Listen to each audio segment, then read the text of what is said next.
Good morning. Welcome to Daylight with Dean. It is number 35. Yes, 5 weeks complete. And it is May 16th, 2020. I'm so grateful that you are here with me today, whether live or later. It's 6:01 a.m. I was doing some looking at daylight, also known as sunrise in New Kensington, on each particular day. And we've been moving a minute earlier for the past 2 or 3 weeks every day. Well, I just decided to peek ahead, and it looks as though on June 7th, we hit our earliest time, which is 6:48 a.m., and we stay at 6:48 a.m. till June 20th. Like 2 weeks, we're in that zone of 5:48 a.m. So I am looking forward to those 2 weeks together, and then it starts getting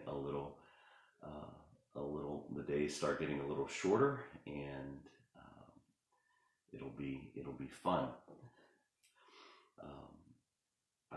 I had no idea what it looks like late in summer, in the fall, but I'll be interested to see how I navigate this when it's 7:45 in the morning and still dark outside. What does Jesus tell us? Not to worry about tomorrow, but just take care of today. Sorry, Jesus. Great to be with you. Got to get my full cup of coffee going this morning.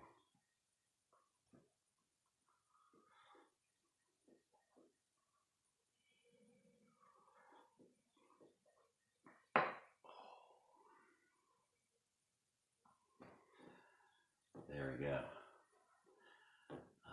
Yesterday was a fun afternoon. So in our house, we have a few rules for our kids whenever they're driving for the passengers in the car. The rule is under no circumstances are you to upset the driver. Like, you're not allowed to fight with the driver if it's one of your teenage siblings while you're in the car. You must defer, you must close your mouth, you must bite your words and not upset the driver. Can't do it. We also have a rule: there's no crying when driving. So if you're driving and you start to cry because you're upset about something, you just pull over. And our kids love to give it each other in their wonderful, amusing sibling way. And sometimes tears result.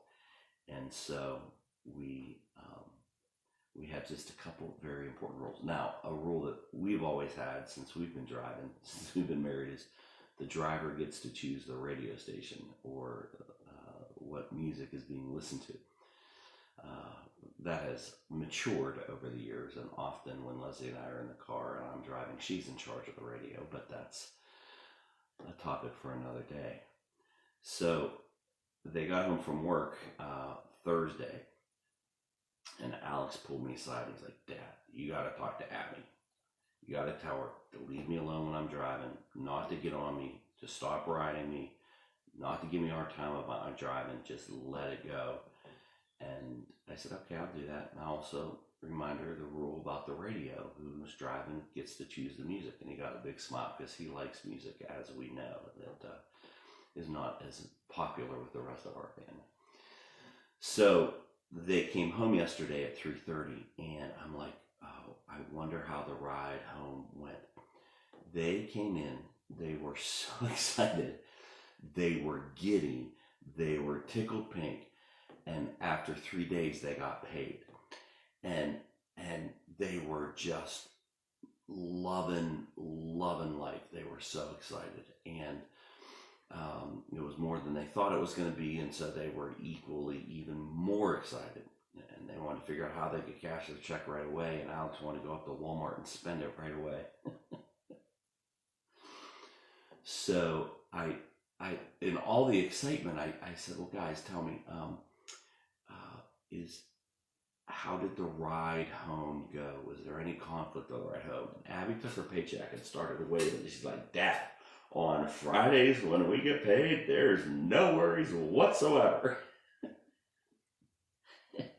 It was hilarious to me as the dad. So that was a sweet way to start the weekend.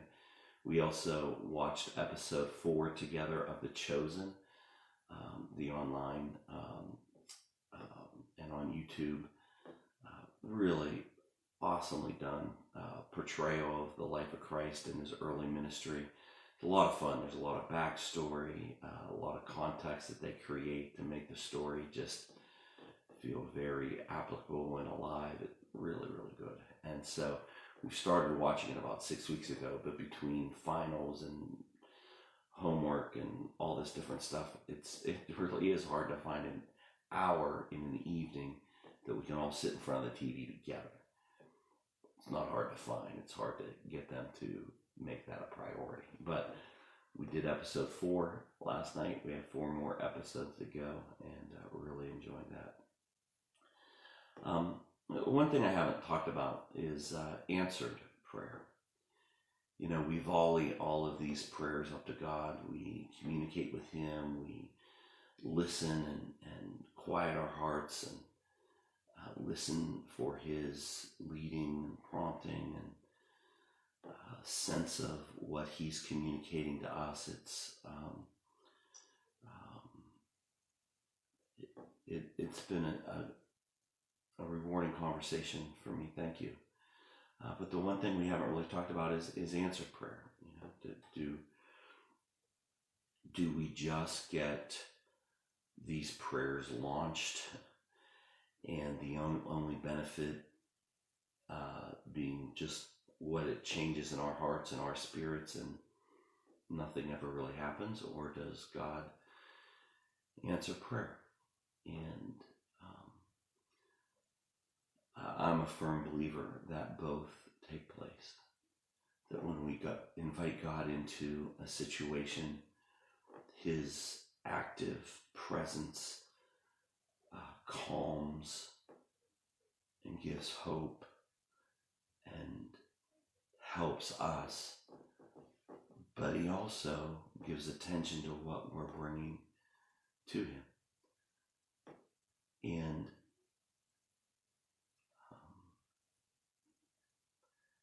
you know, that verse comes to mind. I believe it's in the Sermon on the Mount or early in Jesus' ministry. He's teaching, and he says, if a father is asked by his child to give him a piece of bread, will he give him a stone instead? And the obvious rhetorical answer is no, he'll give him the bread. If he has the bread, he'll give him the bread. And then Jesus says, well, how much more will our Heavenly Father give good things to His children who ask Him? The translation may be a little off, but that's from memory kind of how I remember the verse being said in the words of Jesus. And Jesus wants to answer our prayers. And it's funny. I last week was sent a private message from a pastor's wife, a lady I've known for 40, 50 years. Her husband's a retired minister, and she reached out to me and said, well, Dean, you're talking about prayer. How specifically can we pray for you this week? And I said, okay. I said, here it is. I noticed during this time when we're videotaping our services and our sermons, I'm used to preaching them live on Sunday morning, and I'm a little bit like, I can't think of the show, Iron Chef, where they have an hour to create this meal and they're hustling and bustling and cramming it all in, and then at the end, they present in a very calm manner this great meal. And I have always kind of thrived under the time pressure in my sermon prep. I'll work on it with coordinate and collaborate with our campus pastor early in the week, and we know where we're going, weeks and months ahead. But the pressure of getting real clear on everything, and then when I present the message Sunday morning, it's just, here it is. Well, all of that has been shifted, changed, rearranged, and it's been interesting for me. And I've noticed at home during the regular time, before all this took place, Saturday was really the day that I focused and got real clear and zoomed in. And there's just a lot of intuitive focus going on in my spirit, and I get quiet and mellow and maybe a little grouchy because I'm focused. Our family has gotten used to that rhythm. Well, now I'm starting in earnest my sermon prep on Tuesday, and like Tuesday, Wednesday, Thursday into Friday, I have this anxiety and this focused energy, and I'm short and irritable with my family and all of this. And after about 3 weeks of it, I noticed I don't want to do this. I don't want to keep allowing my pressure to focus and be ready to land on them. And so she said, how can I pray for you? And so I described that whole process to her, and I just said, can you pray for me that I will be ready on time, without the pressure, without the irritability? And I just gave her that prayer request. She goes, I will for sure. And yesterday, she checked in with me on Friday and said, how did it go this week? And I had to think back. And I'm like, oh my goodness. It was the best week of sermon prep. It was the less amount of stress of sermon prep. And if you watch his Sunday sermon, there was a lot of prep that went into it, not just the preaching part of it, but the physical part of it for our car show service that you'll see. There was a lot of prep that went in it for it. And I was cool as a cucumber. I was just relaxed and calm, and it just hit me. It's like, wow, that was an answered prayer. So thank you for praying. Yeah, thank you for answering. I don't know why we look up, but thank you for answering, Lord. And thank you for sharing your requests with me and on here so we can pray for each other. And it's with great anticipation that I look forward to asking, how is that going? And I look forward to hearing kind of what God did, what happened in your spirit, what might have been answered how you asked, what might you still be waiting for. So answered prayer, it's a big deal and deserves to be celebrated with another sip of coffee.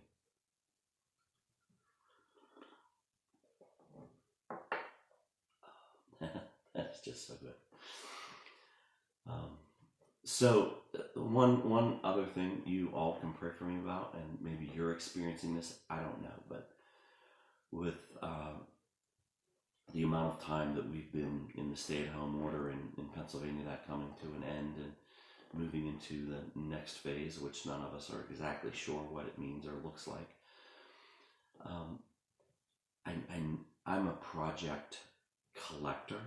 I love to collect projects to do. I'm not, as I mentioned, such a good project finisher. And so I have all these projects that I think I'm going to get to. And for the past 8 weeks, I think, I'm going to get to that. I'm going to get to that. I'm going to get to that. I've gotten a few of them. But I'm feeling some anxiety, like you could live 100 years this way and your projects wouldn't get done. When are you going to get your projects done? That's the little voice inside of my head going on. And like yesterday, I was just wiped out all day. I didn't get, had a funeral for a friend. I had, just different stuff, and I was exhausted. Didn't get anything done that I thought I was going to get done. So it's Saturday. It's a great day for projects. So maybe if you'd be willing to pray for me, that I will get some of the projects done. And I know this isn't all on God, this is on me. But if you ask, how can I pray for you? Um, Today, if you would just pray that the projects that need to get done will get done. And they're not big, they're just lots of little ones right now. But I'd appreciate that. Guys, thanks so much for this time together. Sorry it's a little bit longer on a Saturday morning. I tend to ramble just a little bit. So thank you. May you have a great, great weekend. Thank you for the past 5 weeks spending this time with me. And I look forward to seeing you again tomorrow morning, Sunday morning. All right, God bless. Thank you very much.